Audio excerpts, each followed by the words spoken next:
पाक्षिक कार्यक्रम अवलोकन के मंच से अपने सुधी श्रोताओं का हम पुनः पुनः अभिनंदन करते हैं और कृतज्ञता ज्ञापित करते हैं कि आप सब इस कार्यक्रम में रुचि ले रहे हैं व नियमित इसे सुनते हैं। आपकी सकारात्मक प्रतिक्रियाएं सदैव हमें प्रोत्साहित करती हैं। आज जिस पुस्तक से आपका परिचय करवाने जा रहे हैं उस पर चर्चा करेंगी हिंदी की प्रोफेसर डॉक्टर आराधना अस्थाना। चिकित्सकों को धरती का भगवान कहा जाता है। वे हमारे स्वास्थ्य का ध्यान रखते हैं और रोगों से हमारी सुरक्षा करते हैं। पुस्तक समीक्षा हेतु मैं आमंत्रित करती हूँ डॉक्टर आराधना अस्थाना को। नमस्कार। पुस्तक समीक्षा अवलोकन की श्रृंखला में मैं जीवन के विविध रंग के भाव पुष्पों में से जिस पुष्प को लेकर उपस्थित हूँ, यह एक कहानी संग्रह है जिसका शीर्षक है अस्पताल के गलियारों से और इसके सिद्ध हस्त लेखिका हैं श्रीमती सुधा आदेश। प्रस्तुत पुस्तक India net books private limited, मुख्यालय C122, सेक्टर 19, नोएडा द्वारा प्रकाशित है। इसका मूल्य 300 रुपया मात्र है। आपका जन्म बरेली में 8 फरवरी 1955 में हुआ था। कहानीकार ने स्वतंत्र लेखन के साथ सामाजिक सरोकारों पर भी लिखने का प्रयास किया है। वर्तमान में आप गोमती नगर लखनऊ में निवास करती हैं। लेखिका द्वारा प्रमुख प्रकाशित पुस्तकों में से 13 अनूठे कहानी संग्रह जैसे अनाम रिश्ते, माटी की सुगंध, किसी से ना कहना, वीरान मन की खंडहर, आत्म मंथन इत्यादि प्रमुख हैं। अद्भुत 3 उपन्यास एवं मानव मन के वैविध्यपूर्ण भावों को जीवन रूपी विस्तृत कैनवास पर उकेरते 2 महत्वपूर्ण यात्रा वृत्तांत, कुछ चित्र मन के कैनवास से स्मृतियों के कोलाज, बाल सुलभ मनोभावों और लालित्य को प्रदर्शित करता बाल उपन्यास मोबाइल में गांव, बहुरंगी काव्यगत दक्षताओं को प्रदर्शित करता काव्य संग्रह एवं प्रकाशनाधीन पुस्तक याद करें कुर्बानी प्रमुख है। श्रीमती सुधा आदेश की साहित्यिक दक्षता को आपके द्वारा निरंतर प्रकाशित होने वाले अखिल भारतीय स्तर के साहित्यिक और व्यावसायिक पत्रिकाओं, अखबारों में कहानियों, यात्रा वृत्तांतों, परिचर्चाओं, बाल कथाओं, कविताओं, लघु कथाओं तथा प्राप्त होने वाले विशिष्ट सम्मानों एवं पुरस्कारों के द्वारा जाना जा सकता है। इनमें कुछ हैं: साहित्य सेवा के लिए मंजिल ग्रुप साहित्यिक मंच भारतवर्ष दिल्ली द्वारा लाल बहादुर शास्त्री साहित्य रत्न सम्मान, सुभद्रा कुमारी चौहान सम्मान, लोपा मुद्रा सम्मान, बच्चन शशिकर स्मृति रत्न सम्मान, कोल इंडिया इन विद्योत्तम साहित्य विभूति सम्मान इत्यादि।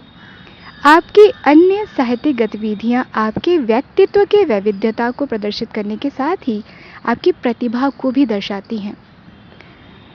मानव मन की उत्कट जिजीविषा के साथ जीवन के सुखद एवं दुखद दोनों प्रकार के जीवंत पलों का निदर्शन कराता यह कहानी संग्रह 152 पृष्ठों में विभक्त है, जिनमें जीवन के विविध रंगों को 13 कहानियों के माध्यम से प्रदर्शित किया गया है। लेखिका समर्पण के अंतर्गत पुस्तक के आरंभ में ही देवदूत सदृश डॉक्टरों की कार्यशीलता, निष्ठा एवं मानवतावादी संवेदना के लिए कहती हैं: समर्पित उन सफेद पोश देवदूतों, महान आत्माओं को जिन्होंने मानवता की सेवा में जीवन अर्पण कर दिया। न दिन देखा न रात, निस्वार्थ सेवा, कर्मयुद्ध जीवन पर्यंत, जिनके जीवन का अंग रहा, हर सांस है जिनकी बदौलत ऋणी हम उनके, धरती के भगवान उनको यूं ही नहीं कहा जाता। कहानी के संदर्भ में विचार करने पर हम पाते हैं कि कहानी वह रचना होती है जिसमें जीवन के किसी महत्वपूर्ण अंग या घटना का वर्णन बेहद रोचक ढंग से किया जाता है। रोचकता के साथ जीवन के यथार्थ एवं एक स्त्री के जीवन की संवेदनाओं और जीवन जीने के संघर्ष को प्रदर्शित करने संग्रह की प्रथम कहानी है बोझ नहीं दिल के रिश्ते, जिसके प्रमुख पात्र सविता आधुनिक समाज में पति के अयोग्य होने, प्रताड़ना इत्यादि कारणों से एकाकी जीवन व्यतीत करने वाली स्त्रियों का प्रतिनिधित्व करती है। परिवार के टूटने, रिश्तों के बिखराव का प्रभाव पति पत्नी ही नहीं बच्चों पर भी पड़ता है। पुत्र के साथ जीवन जीने वाले सविता स्वयं को पति की प्रताड़नाओं से मुक्त होकर स्वयं को उनसे दूर तो कर लेती है, परंतु अपने बेटे को पिता के प्रेम से वंचित रखने तथा समाज की निर्धारित परंपराओं रूढ़ियों, अपनों के द्वारा मिलने वाली उपेक्षा और भाई भाभी को खो देने के कारण हार्ट अटैक के शिकार हो जाती है। बीत गया वह पल शीर्षक ही हमें किसी अप्रिय पल परिस्थितियों से छूट जाने, मुक्त हो जाने के भाव को प्रदर्शित करता है। अस्पतालों के द्वारा अधिक धन अर्जित करने के लालच में किस प्रकार किसी अनजान बीमारी का भय दिखाकर मरीज और उसके परिजनों को मानसिक तनाव दिया जाता है, यह इसमें बताने की चेष्टा की गई है। इनकी इस मनमानी को रोकना अत्यंत आवश्यक है। लेखिका इस दंश को झेल चुकी पात्र श्वेता के द्वारा अस्पताल वालों के खिलाफ रिपोर्ट दर्ज करवाकर इस दिशा में एक सार्थक कदम प्रदर्शित कर रही हैं। मानवीय संवेदनाओं, आहत करती स्मृतियों और इन समय भी जीवन जीते रहने की कला आऊंगा एक बार फिर कहानी प्रदर्शित करती है। लेखिका का चिकित्सीय ज्ञान विशेष रूप से उल्लेखनीय है। निकिता का मां बनने की खुशी जहां प्रसन्नता का अभाव प्रदर्शित करता है, तो उसके दोबारा मां न बन पाने का दुख उसकी पीड़ा के साथ हमें जोड़ देता है। उसके पुत्र ऋतिक की अनुवांशिक बीमारी के कारण उसकी मृत्यु हो जाने का घोर विषाद के कारण उसकी मार्मिक वेदना हमें अपार दुख प्रदान करती है।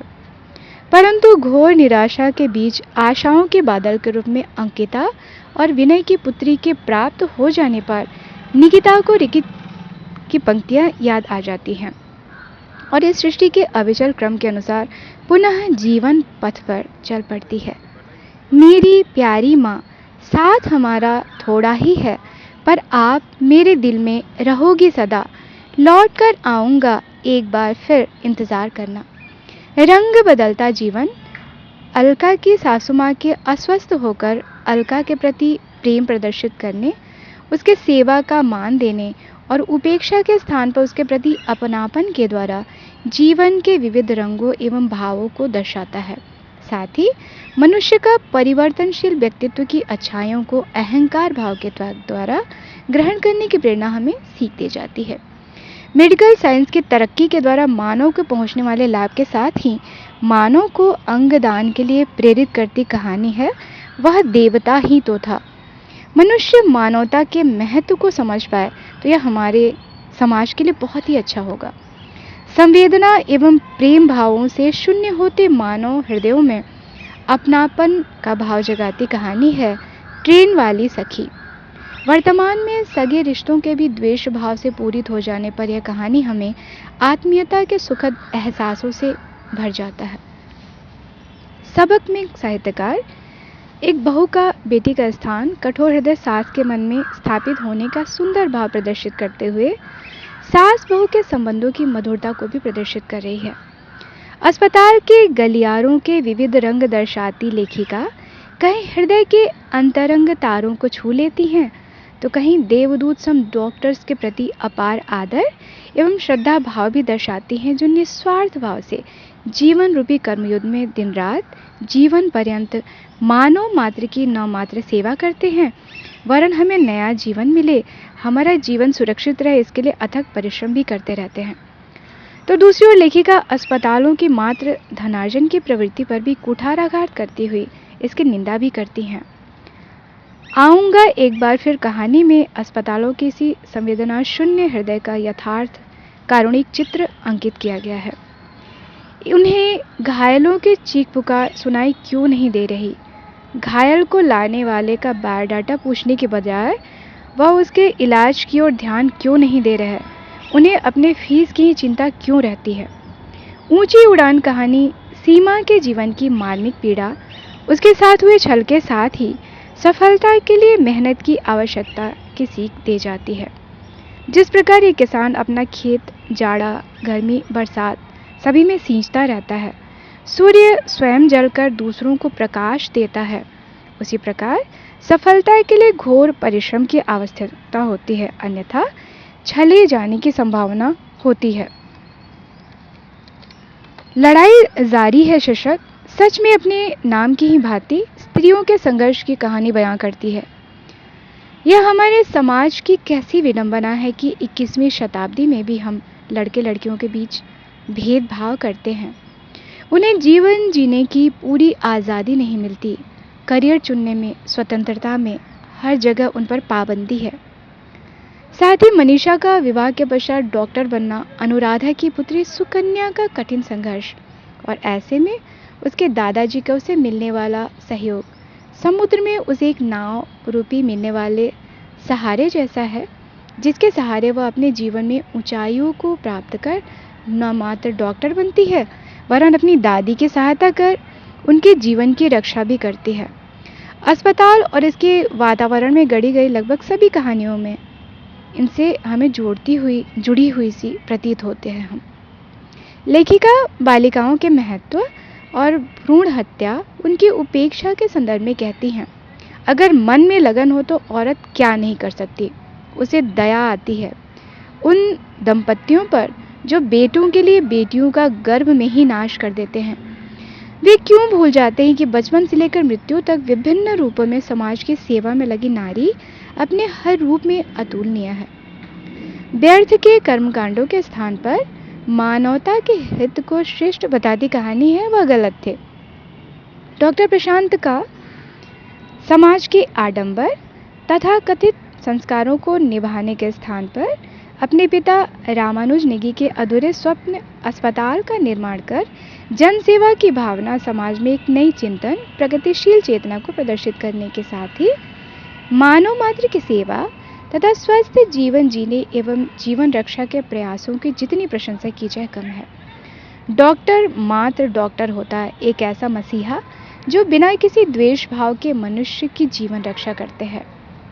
कैसे आप सभी पाठकगण इस कौतूहल का निवारण इस अद्भुत पुस्तक को पढ़कर कर सकते हैं। आत्मग्लानि, क्षमाशीलता मनुष्य के ऐसे गुण हैं जिनकी आवश्यकता आज के समाज को अत्यधिक है।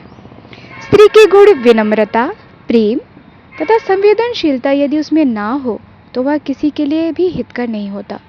परंतु साहित्यकार आत्मग्लानि रूपी गंगा में स्नान कराकर नीला जैसे पात्र के प्रति उसके हृदय में प्रेम भाव पुनः जगाने और सबके मन में उसके लिए प्रेम भाव जागृत कर इस भावना को प्रदर्शित करने में सफल रही हैं। कैंसर की भयावहता के कारण मिलने वाला दुख तथा उससे उबर आने की स्थितियां हमें संतोष दे जाती हैं।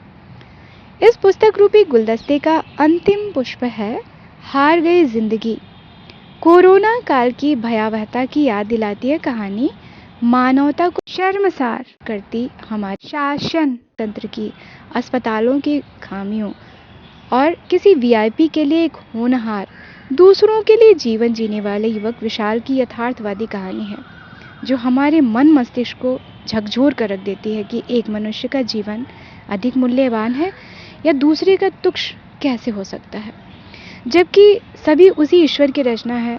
जब उसने हमें बनाया तो हमारे साथ कोई भेदभाव नहीं किया। हम मनुष्य मात्र में भेदभाव कैसे कर सकते हैं। लब्ध प्रतिष्ठित विदुषी लेखिका कविवर बिहारी की भांति बहुज्ञ प्रतीत होती हैं। साहित्यिक दक्षताओं के साथ ही आपको मानव मन की परख भी खूब है। एक डॉक्टर की भांति आपको अनेक बीमारियों, इसके कारणों, निदान के साथ ही अस्पताल की जीवन शैली व्यवस्था आपके बहुज्ञ होने का ज्ञान कराती है। इस काव्य संग्रह की समस्त कहानियां लगभग जीवन का नवीन यथार्थवादी, सामाजिक और मनोवैज्ञानिक स्वरूप का भान कराती कथा संग्रह के द्वारा हमें एक नवीन रोचकता और नवीन संवेदना दी जाती हैं, जिनमें प्रेम, मानवतावादी चिंतन, नई सोच और जीवन जीने की कला का भी हमें ज्ञान होता है। पात्र सामान्य एवं विशिष्ट परिवेश दोनों प्रकार के हैं, जिनमें प्रेमचंद जी की तरह आदर्शोन्मुखी यथार्थवादी चेतना दिखाई पड़ती है तथा वातावरण अर्थात परिवेश के अनुरूप आचरण करते हुए प्रतीत होते हैं। भाषा शैली पात्रानुकूल, भावानुकूल एवं विषयानुकूल, शिष्ट तथा सहज सरल है। संवाद योजना उत्तम है तथा पात्रों के मनोभावों एवं अर्थ गांभीर्य को धारण किए हुए है। उद्देश्य की दृष्टि से कहानी संग्रह पूर्ण रूपेण सफल कहा जा सकता है, जो जीवन को उगते हुए सूर्य के किरणों की भांति नई आशाओं से संपृक्त कर देता है। कहानियों का विषय वैविध्य एवं रोचकता इन्हें बार बार पढ़ने हेतु प्रेरित करता है। आप सभी पाठकों का संग्रह अवश्य ही अत्यंत रुचिकर लगेगा। लेखिका श्रीमती सुधा आदेश धरती के सफेद देवदूतों अर्थात डॉक्टरों के प्रति अपना श्रद्धाभाव अर्पित करती, स्वयं समाज के लिए एक प्रगतिशील चेतना को जागृत करती, समाज की नवीन चेतना की संवाहक से प्रतीत होती हैं। आपसे संपर्क के लिए आपका दूरभाष है 9115666594 9115666594। प्रिय श्रोताओं, कुछ अपरिहार्य कारणोंवश मई व जून माह के लिए हम आपसे विदा लेते हैं। जुलाई में पुनः कुछ श्रेष्ठ पुस्तकों की समीक्षा लेकर आपके समक्ष उपस्थित होंगे। धन्यवाद।